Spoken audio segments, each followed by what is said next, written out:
Pregnant 90-year-old woman would be an obstetrician's nightmare. First of all, it's absurd, and secondly, the possibilities for major complications absolutely boggle the mind.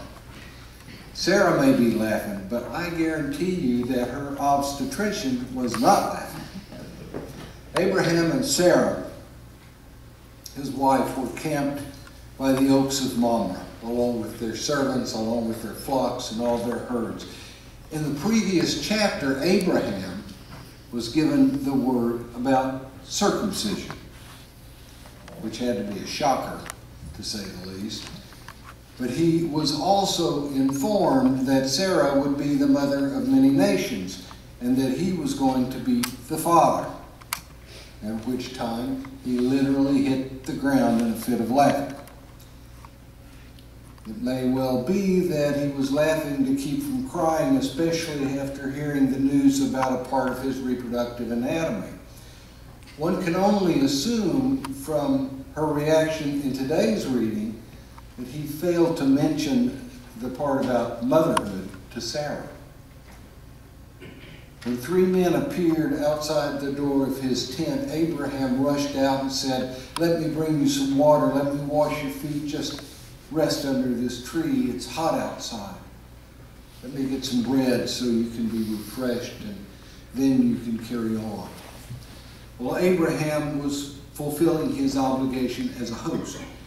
The starting point was not, what can I get out of this? Or it was not a matter of looking and assessing, gee, I wonder if God has any part in this. Or I wonder if these people are going to be able to give me something in return.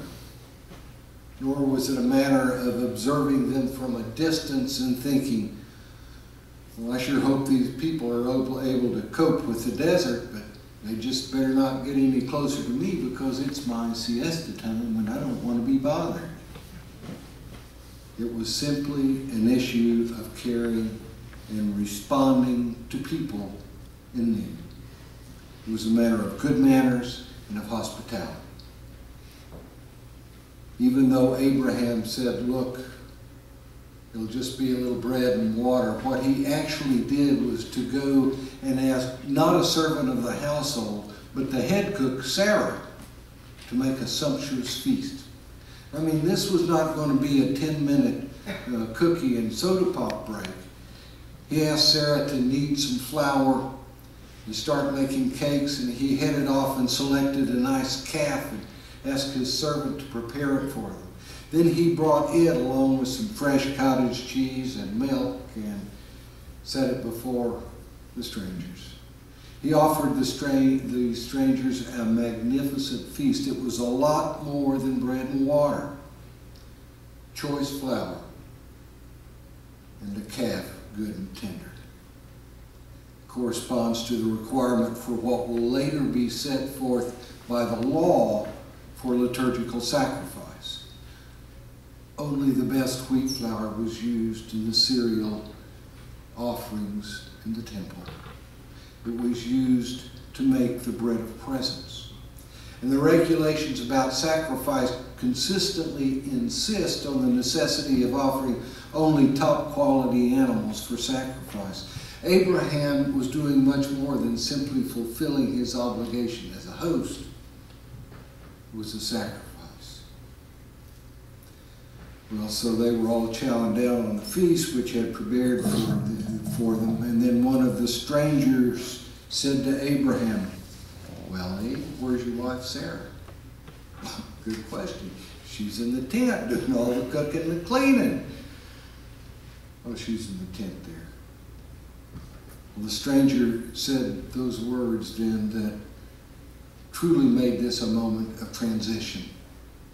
Your wife Sarah shall have a son. It was then that Abraham truly understood, hey, this guy isn't just some stranger. Then the stranger spoke again. I'm going to come back at the appropriate time, like about 9 months from tonight. And your wife Sarah will have a son. Abe realized that it was Yahweh talking. and he had just placed the motherhood news right on Sarah without even a hint of subtlety. Well, Sarah had a response very similar to the one her husband had had in the previous chapter, i.e., she laughed. She too may have laughed to keep from crying. I mean, gee whiz, she was postmenopausal. And by her response, we can assume that the physical passion that had once been a part of their relationship may have waned a bit. At the time of the visitation by Yahweh, Sarah was 90 years old. And she just burst out laughing. Thanks a lot, Yahweh. Thanks a lot. What an excellent timing you have. We have been praying there for this for years and years. I'm 90, and this old codger of a husband of mine is 99. This is not quite what we were expecting at this point in our lives. Well, folks, if you ever doubted that God has a sense of humor, take a few moments, just a few moments, to think about that scene in the Oaks of Mamre. During my years of practicing obstetrics, I have delivered quite a number of women over 40. I had one lady who was 48. And interestingly enough, when she heard the news about the pregnancy, she didn't laugh even a little. But Abraham and Sarah laughed and even named the baby Isaac, which means laughter.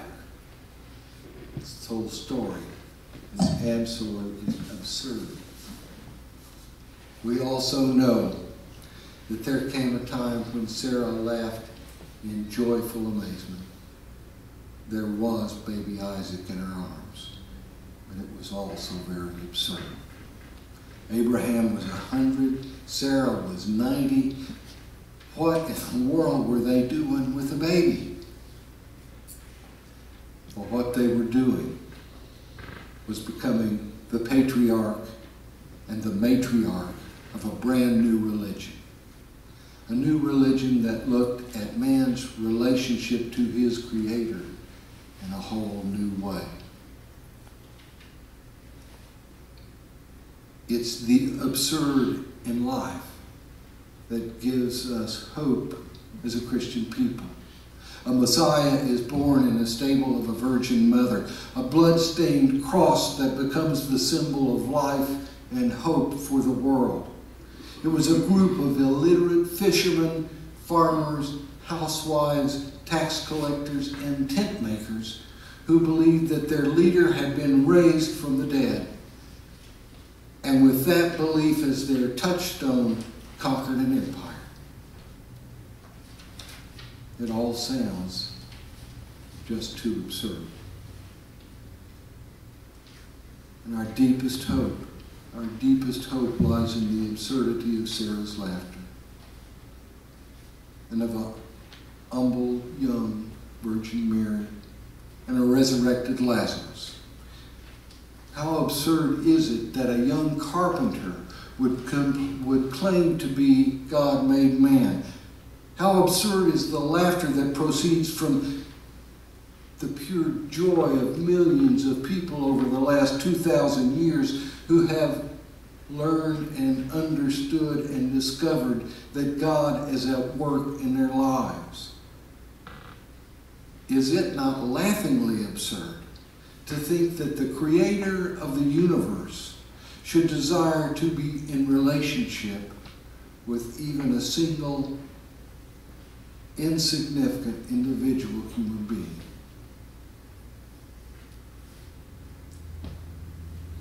It's absurd to think that simple bread and water could be transformed into body and blood that can restore and renew and transform.